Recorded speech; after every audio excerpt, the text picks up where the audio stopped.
Welcome. In this video, let us explore two cosmic forces governing our lives as well as the wisdom of enlightened saints to deal with them.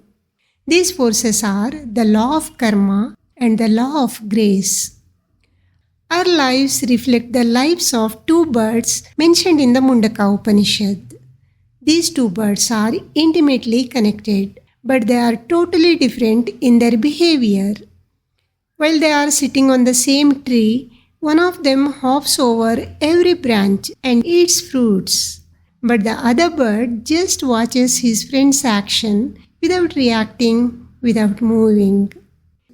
Sri Nisargadatta Maharaj, an enlightened sage from 20th century India, describes these two dimensions of human personality as the person and the witness.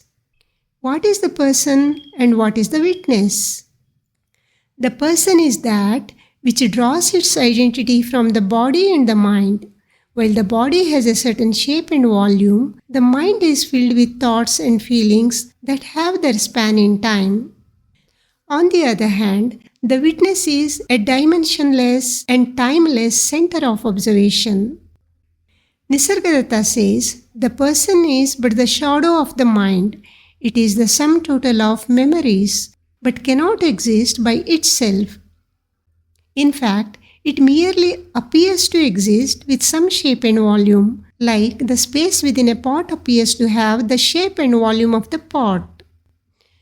Obviously, most of us take ourselves as persons, so we are like the first bird, always engaged in action, mentally or physically, and enjoying or suffering the result of every action. The life of this bird is totally controlled by the law of karma, which means it is engaged in action, searching for fruits, and enjoys or suffers based on the types of the fruits it eats.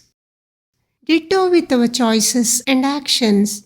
They bear fruits, making us happy or sad depending on the results. Many a time, results are not exactly as hoped for, as they are governed by the law of grace, which means we have no control over all the factors contributing to results. According to Bhagavan Sri Ramana Maharshi, motivated actions can produce only temporary results, pushing us for more and more actions, and each action leaves behind a residual memory, adding to our karmic load. Then, can we live without action? Even the laziest person on this planet has to be engaged in some sort of activities. So, we can't help being the first bird. However, as long as we live the life of the first bird only, we are in the tight grip of the law of karma and the law of grace. It is said that our karmic balance sheet comprises three heads. Number 1, Sanchit karma or total load of karmic residues accumulated through past lives. The second one, Prarabdha karma or that part of Sanchit karma which is unfolding and shaping our present lives through circumstances, people, etc. And the third one, Agami karma or those karmic residues that will bear fruit at some future times. And it is said that our actions as well as results are influenced by these karmic loads. Then the question arises, should we submit to our fate meekly, or can we do something to break free from the chain of action-result-action continuum? According to Sri Ramana, action dedicated to God and done without expectation of results purifies the mind, setting the stage for freedom from karma. He says, if action is done with the sense of doership, there is no escaping from reaping the fruit of action. However, if we ask, who is the doer? With awareness fixed on the heart, the sense of doership ends, and with that, triple karma is destroyed. It means all the three heads on our karmic balance sheet get wiped out in one single stroke. According to Sri Nisargadatta, When we work without the sense of doership, the universe works with us. We get the idea of doing right things from the unknown, which we may call God or the Supreme. So, we should just go through the necessary movement for the work, doing what is required, and leave the results to the unknown only. But is abandoning the sense of doership even possible for us? Can we just think of any activity without thinking of result?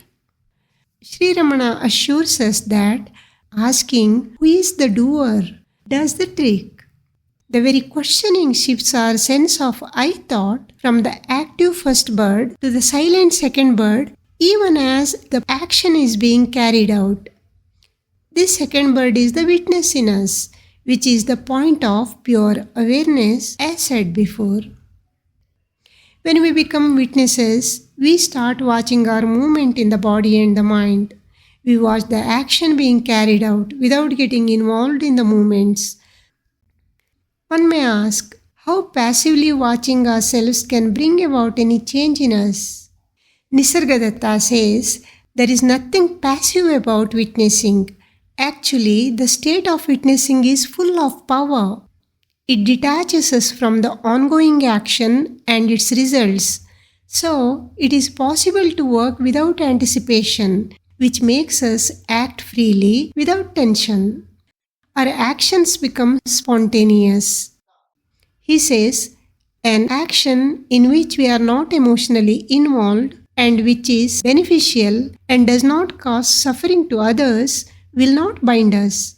We may be engaged in multiple works with full zest, yet remain inwardly free and calm with a mirror-like mind, which reflects all without being affected. Maharaj says, as living in a witness mode becomes our second nature, we can function rightly, responding well and fully to whatever happens. Our awareness shifts its focus to deeper levels of existence and action. Then the two birds become one, beyond the reach of triple karma. So activate your witness mode, asking who is the doer whenever you are engaged in some activity. If you like this video, like, subscribe, comment and share. Thank you for watching.